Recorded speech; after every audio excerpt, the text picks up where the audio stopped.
दोस्तों, कई लोग रोज स्पून से खाना खाते हैं, लेकिन क्या आप जानते हैं कि स्पून से खाना खाने से आपकी बॉडी एक इंपॉर्टेंट नेचुरल प्रोसेस मिस कर देती है। इसी वजह से कई लोगों को खाना खाने के बाद हैवीनेस, गैस और वीक डाइजेशन की प्रॉब्लम होती है। लेकिन हैरानी की बात यह है कि हमारे पूर्वज स्पून नहीं बल्कि हमेशा अपने हाथ से खाना खाते थे और वो ज्यादा हेल्दी और स्ट्रांग रहते थे। क्या यह सिर्फ एक ट्रेडिशन था या इसके पीछे कोई साइंटिफिक रीजन भी है? सच जानकर आप अपनी खाने की हैबिट जो है वो बदलने पर मजबूर हो जाएंगे।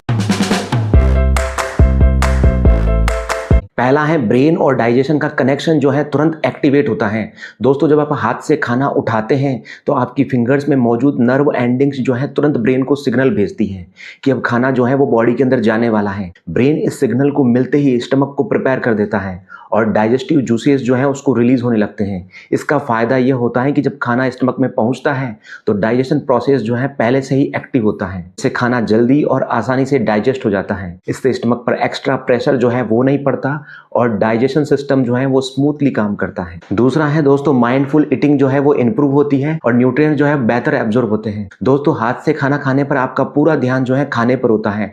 आप फूड के टेस्ट, टेक्सचर और स्मेल में जो है अच्छे से फील करते हैं। इससे ब्रेन और स्टमक के बीच में कोऑर्डिनेशन जो है बेटर होता है। जब ब्रेन जो है फुल्ली अवेयर होता है कि हम खाना खाया जा रहा है तो डाइजेशन प्रोसेस जो है वो ज्यादा इफेक्टिवली काम करता है। इससे बॉडी जो है फूड में मौजूद विटामिन, मिनरल्स और न्यूट्रिएंट्स को बेहतर तरीके से एब्जॉर्ब कर पाती है, जिससे बॉडी को ज्यादा एनर्जी और स्ट्रेंथ मिलती है। तीसरा है, इम्यूनिटी को नेचुरल सपोर्ट मिलता है। दोस्तों, जब आप हाथों से खाना खाते हैं तो बॉडी का कॉन्टेक्ट जो है वो नेचुरल एनवायरनमेंट से बना रहता है। इससे इम्यून सिस्टम जो है वो एक्टिव और ट्रेंड रहता है। इम्यून सिस्टम को बैक्टीरिया और एक्सटर्नल एलिमेंट को पहचानने और उनसे लड़ने की एबिलिटी जो है वो मिलती है। ये प्रोसेस बॉडी की नेचुरल डिफेंस सिस्टम को स्ट्रांग बनाने में मदद करता है, जिससे बॉडी इन्फेक्शंस और डिजीज से बेटर प्रोटेक्शन कर पाती है। चौथा है, ब्रेन और बॉडी के बीच कोऑर्डिनेशन जो है वो स्ट्रांग होता है। दोस्तों, हाथ से खाना खाने पर फिंगर्स, ब्रेन और स्टमक के बीच एक कोऑर्डिनेटेड सिस्टम की तरह काम करता है। फिंगर्स जो है सिग्नल भेजती है, ब्रेन जो है प्रोसेस करता है और स्टमक जो है वो प्रिपेयर होता है। यह कंप्लीट कोऑर्डिनेशन जो है डाइजेशन को स्मूथ और इफिशियंट बनाता है।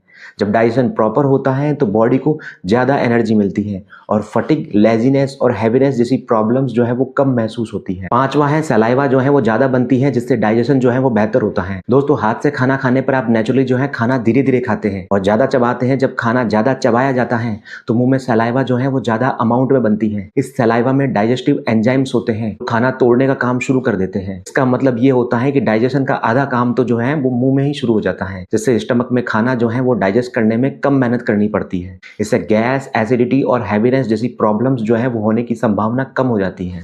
तो दोस्तों, इसलिए हमारे पूर्वज जो है वो हाथ से खाना खाते थे, क्योंकि वो जानते थे कि हमारे हाथ जो है सिर्फ खाने के लिए नहीं है बल्कि बॉडी को हेल्दी रखने का एक नेचुरल टूल है। हाथ से खाना खाना कोई बैकवर्ड हैबिट नहीं है बल्कि एक साइंटिफिक और हेल्दी लाइफ स्टाइल है। अब सवाल यह है कि क्या आप भी अपनी हेल्थ को स्ट्रांग बनाने के लिए अपने हाथ को यूज करेंगे या सिर्फ फैशन के लिए चम्मच चूज करेंगे? तो मिलते हैं दोस्तों नेक्स्ट इंटरेस्टिंग टॉपिक के साथ। तब तक के लिए स्टे हेल्दी, स्टे स्ट्रांग।